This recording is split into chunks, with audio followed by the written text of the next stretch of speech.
blood of all these people being killed, where do you think it's going? It's going first to the head of those who swear to defend and uphold this constitution. It's going to the head of the political parties that subscribe to this constitution, and there's no exception amongst them. They all subscribe.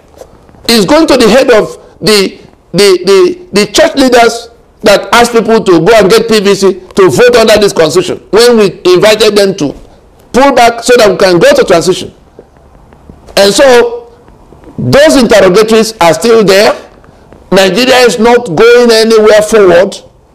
What we need to do is to make a U-turn and go to transition immediately. The type South Africa had to put in place in 1990 to ease itself out of its own apartheid constitution. This is worse than apartheid.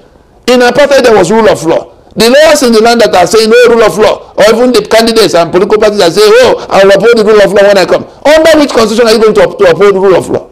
Do you understand the meaning of rule of law? It's the constitution that determines what the law is. But some of you mix it up. You don't know the difference between constitution and law. It's the constitution that determines what the law will be. Like the foundation of a building, the vertical column in that building, and the roofing structure of that building. Constitution is, when you hear democracy, government of the people, by the people, for the people. Is these three compartments of the tree that has the roots rooted in the ground and holding it in place, bringing nutrition, the trunk, and then the foliage that now bring the fruit. Government of the people is the foundation.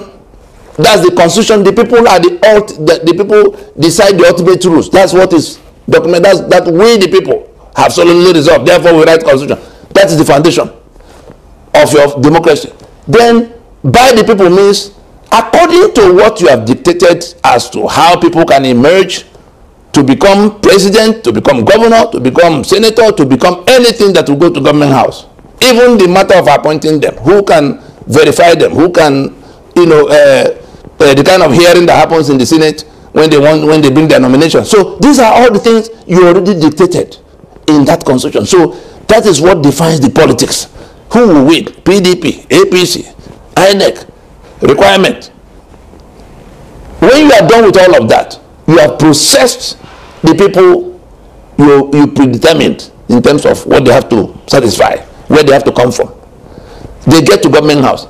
It is because you have listed what they're going to do in government house that you now come to the third one, for the people. So your democracy does not pass any of these three legs of test. And there are people who go around talking about dividend of democracy, rule of law under our democracy, let us preserve our national democracy. And they sit in Abuja sharing the blood of the people in the name of allocations. Because that is all they're interested in. How to go and partake of that 1 trillion or 700 billion that is shared every month. They're not interested in what happens to you.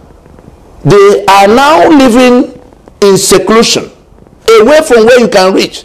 Abuja has become the gathering place, the refuge camp for regional renegades.